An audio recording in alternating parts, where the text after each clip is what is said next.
What's up, you guys? So we all got to watch No One Will Save You a little over a week ago, and I wanted to add some things to what I thought about the movie. Well, not really that movie, but there was something that happened at the end, and I didn't want to talk about it in my video. But it's been over a week, so I hope you've seen the movie by now, and I'll be mentioning. If you see the thumbnail of the video, then you know what it's about. And the fact that I'm talking about the movie, you probably have an idea where I'm going with this. But I just wanted to talk about something that's been on my mind for a little over a year now. And about a year ago, I started watching. They had a Invasion of the Body Snatchers. I think it's 1978 from. Uh, I'm sorry. They had Invasion of the Body Snatchers 1978 on Hulu, and on Prime they had Invasion of the Body Snatchers 1956. So I watched both of them, and then I thought about Nicole Kidman's movie The Invasion, right? And I watched them over and over again. Then I got a hold of the book and I listened to the book. It was an audiobook, so I listened to the book, and I started asking myself, why they keep retelling this story over and over again? It's it's very strange because there's a lot of movies that they remake. Man on Fire was a remake.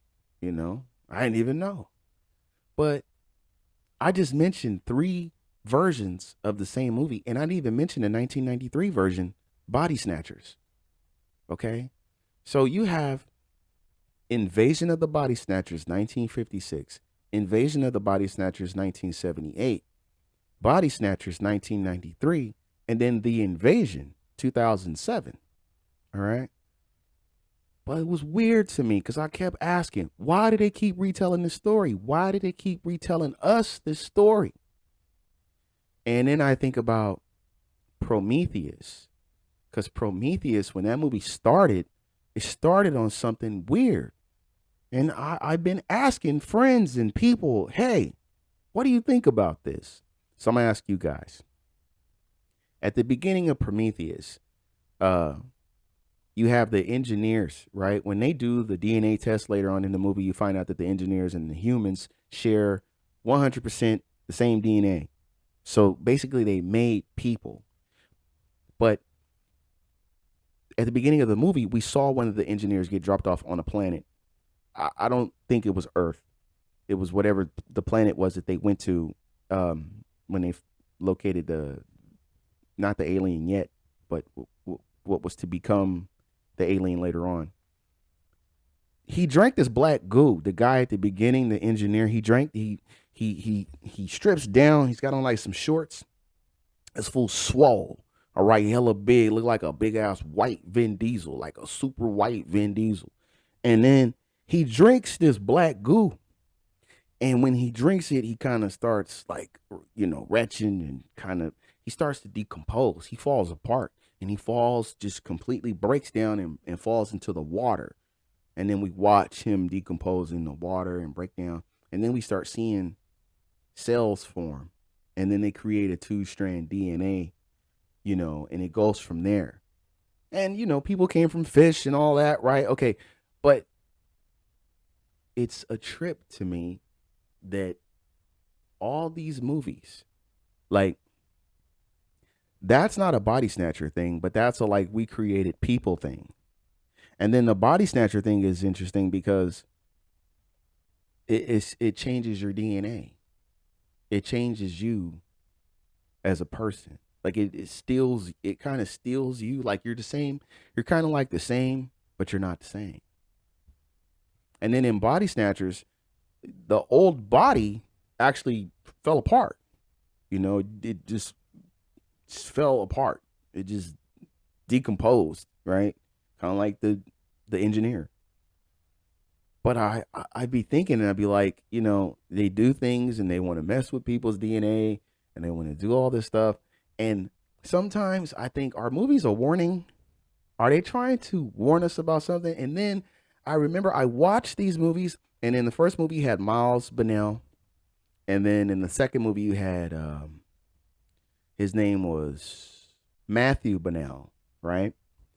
Part three, I'm sorry, not part three, the 1993 version, there was no Bonnells, but they were on a military base. So that the pods were on the base and they were taking over the military. When the pods take people over, they lack emotion.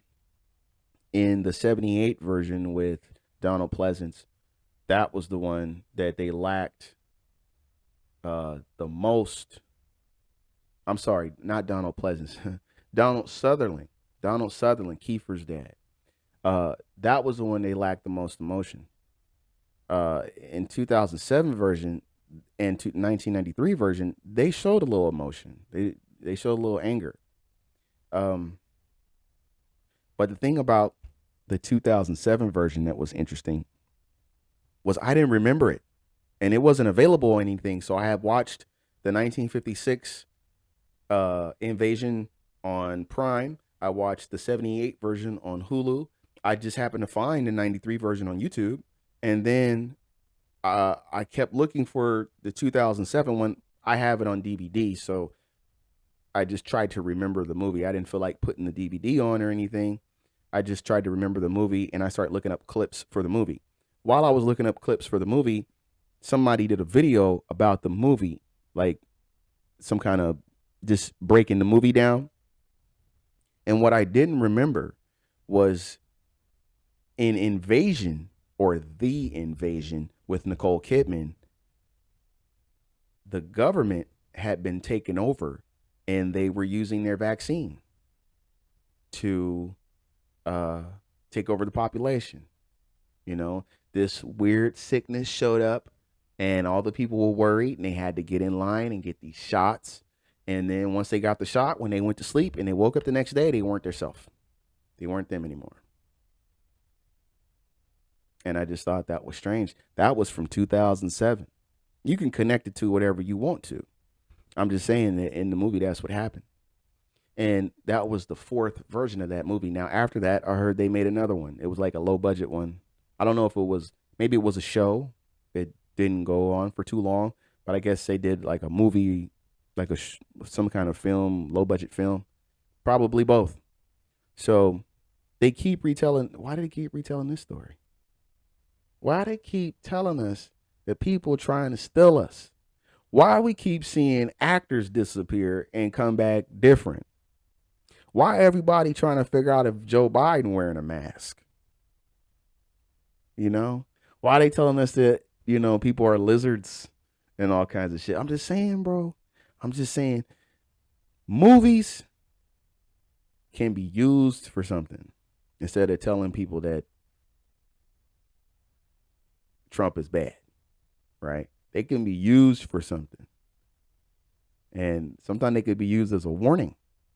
I mean, enough people go back and they find all those 9/11 connections before 9/11 in movies and shows and all that shit. But why this particular story? They keep telling us over and over again. And then we get Prometheus and we see this guy break himself down and come back as a 2-strand DNA. I don't know, man. Just something to think about, though, you know? I mean, maybe there's something to it, maybe not. And if there is something to it, no one will save you. So, there it is. Take a look at it yourself. Go check out the movies. All of them are good. All of them are good. And as far as the Bonnell thing goes, Miles Bonnell, Matthew Bonnell, and I don't remember Nicole Kidman's first name in the movie, but she was also a Bonnell. So there's the connection there. In 93, it wasn't about the Bonnells. It was about somebody else. But there's a very memorable scene because Meg Tilly gets naked. So that was nice. Check it out, man. Check out all of them if you can. Check out that Nicole Kidman one. I know that when it came out, it didn't get like the best reviews. It wasn't like, you know, people weren't raving about it or anything. But it was a cool movie. It was cool, you know.